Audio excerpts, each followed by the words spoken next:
Toujours dans les couloirs d'Anacofi, on est chez Sony AM, le plus beau logo, la plus belle couleur du marché. On est avec Christophe, une star, pas une nouvelle star, mais une star. C'est gentil. Allez Christophe, j'ai besoin de votre expérience.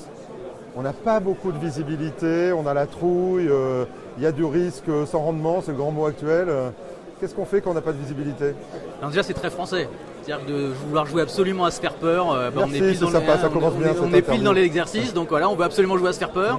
Alors aujourd'hui quand il n'y a pas de visibilité, et c'est arrivé d'autres fois dans l'histoire des produits financiers, je pense que clairement il y a une prime aux choses simples. Quand on n'y voit rien, le plus simple c'est d'essayer de se raccrocher à des choses qu'on comprend et surtout qu'on est capable d'expliquer à ses clients. Quand on a répondu à ces trois problématiques, des choses simples qu'on comprend et qu'on est capable d'expliquer, on a déjà répondu à une bonne partie des problématiques des clients finaux. Alors il faut m'expliquer des choses simples que je comprenne et que je puisse expliquer à mes clients, il faut me faire le pitch. Là. Alors il y a plusieurs choses. Simple, ça veut dire des choses qu'on comprend. Qu'on comprend, ça veut dire des choses dans lesquelles on peut mesurer le risque.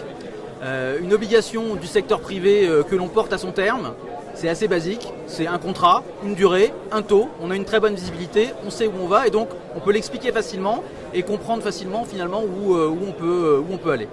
Ça c'est une première idée. Les microcaps, ça a été un sujet très à la mode, c'est ce qu'on appelle chez nous un peu la bourse à l'ancienne. C'est des choses qu'on est pareil, qu'on est capable d'expliquer, on connaît le management, on connaît la boîte, on connaît le business model, on sait où on va, donc de nouveau on est confortable avec ces choses-là. Alors les deux choses que vous êtes en train de me dire là, quand j'écoute le marché, puisque je suis un bon franchouillard, comme vous me le reprochez, que j'ai la trouille et je joue à me faire peur, c'est les deux choses dont on me dit que c'est très cher aujourd'hui. Oui, alors la notion du prix c'est pareil, c'est très subjectif. Est-ce qu'aujourd'hui il vaut mieux acheter un actif qui n'est pas du tout impacté par les politiques monétaires des banques centrales sur finalement lequel on ne sait pas où on va et combien ça vaut? Est-ce que c'est plus facile de valoriser aujourd'hui une microcap française plutôt qu'un groupe comme AXA, L'Oréal, BNP ou autre? Moi je crois que c'est plus simple de valoriser ces petites capitalisations-là. Et surtout c'est des valeurs sur lesquelles finalement on a un retour à la réalité économique de ce que ça gère.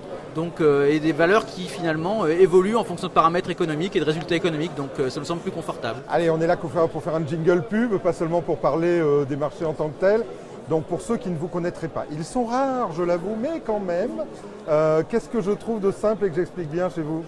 Sony Euro Stratégique, voilà, un peu notre vaisseau amiral, un fonds ultra simple géré par un ancien gérant de fonds euro. Et oui. Voilà, donc Jacques qui fait que du portage obligataire, c'est-à-dire qu'on achète des obligues du secteur privé, des obligues du secteur privé qui sont émises en euros et on les porte de façon pragmatique à échéance. Donc voilà, ce que je disais tout à l'heure, un contrat, une durée, un taux, on sait où on va, voilà. Avec une perfectibilité. Géré par un gérant très patrimonial qui sait ce que c'est que gérer le long terme. Exactement. En obligation. Exactement. Et les microcaps, je les trouve où? Les microcaps, un fonds qui s'appelle Sony Manager. Avec des rendements incroyables.